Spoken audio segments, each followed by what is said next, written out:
It's the Phoenix, Arizona weather discussion for Friday, the 23rd of March. I'm Michael Groff. A cooling trend starting today and continuing into the early part of next week. Temperatures go back below average as our roller coaster ride continues. What about chances of rain? Well, let's see if we can find some answers as we look at the almanac from yesterday. It was the warmest day of the year so far, 89 degrees in the valley after a morning low of 62. And outside right now here at 5:55 a.m., we're under mostly cloudy skies. And how about this for a warm start to the day? 72 degrees right now at Sky Harbor. Dew points at 45, humidity 38%. The winds are light. The barometer is rising. Temperatures across south central Arizona this morning. These are temperatures that we might see in late May as opposed to late March.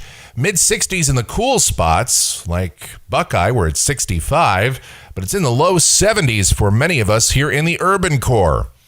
Water vapor satellite view shows a trough that'll mainly pass north of Arizona over the next few days, eventually forming a cutoff low somewhere over the southwest. Ridging, meanwhile, in the nation's midsection. And on the watch warning map, red flag advisories extend from New Mexico all the way up into parts of west central Kansas.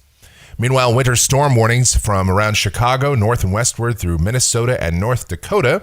And some freeze warnings still in effect in parts of South Carolina. On the convective outlook, a marginal risk of severe storms in parts of Nebraska and Kansas. And precipitation for the next 7 days here in Arizona. Some light precipitation possible in northern and northeast Arizona, but for us here in the valley, it looks like absolutely nothing as our dry weather will continue. And we'll talk about the details of that right now as we head out to the models and have a look at it. This is the GFS, the 06Z run, valid at 5 o'clock this afternoon at 500 millibars. Cold upper trough just off the Pacific Northwest coast here in the southwest states. A dry west and southwest flow. I say dry, but we'll have partly sunny skies this morning, and then eventually more sun breaks out by this afternoon. We'll be a bit cooler today with highs mostly upper 70s and low 80s tonight. Mostly clear, lows in the 50s. Tomorrow, partly sunny skies, high temperatures low to middle 70s. Sunday, more cool air comes into the southwest states as troughing continues north of us. Highs mostly upper 60s and low 70s. On Monday, many of the global models continue to advertise a cutoff low developing here over the southwest. Some of this energy from the trough gets cut off and hangs around for a while. That'll just result in partly cloudy skies and much cooler temperatures. Highs upper 60s to about 70. Same thing on Tuesday.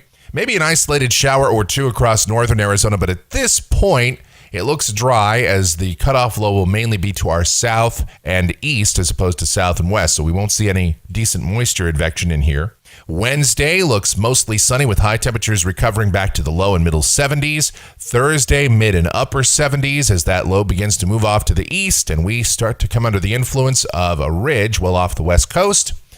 And then a week from today, this is Friday, the 30th of March. Looks like dry northwest flow, ridging off the west coast. High temperatures back into the low 80s, low to mid 80s on Saturday. This is the 31st of March. And then Sunday, the 1st of April. This is Easter Sunday, and it looks like a warm one for us with high temperatures mostly in the low to mid 80s if this verifies. And checking the temperatures coming off of the GFS ensemble through the period, you see our cooling trend going into the early part of next week.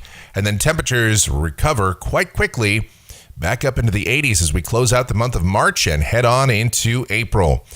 And that is going to wrap it up for the Phoenix, Arizona weather discussion for today. My next video back here on Monday morning. And if you like our videos, be sure to subscribe so that whenever we post a brand new one, you'll get the notifications. Otherwise, be safe out there and have yourselves a great Friday and a great weekend, everybody.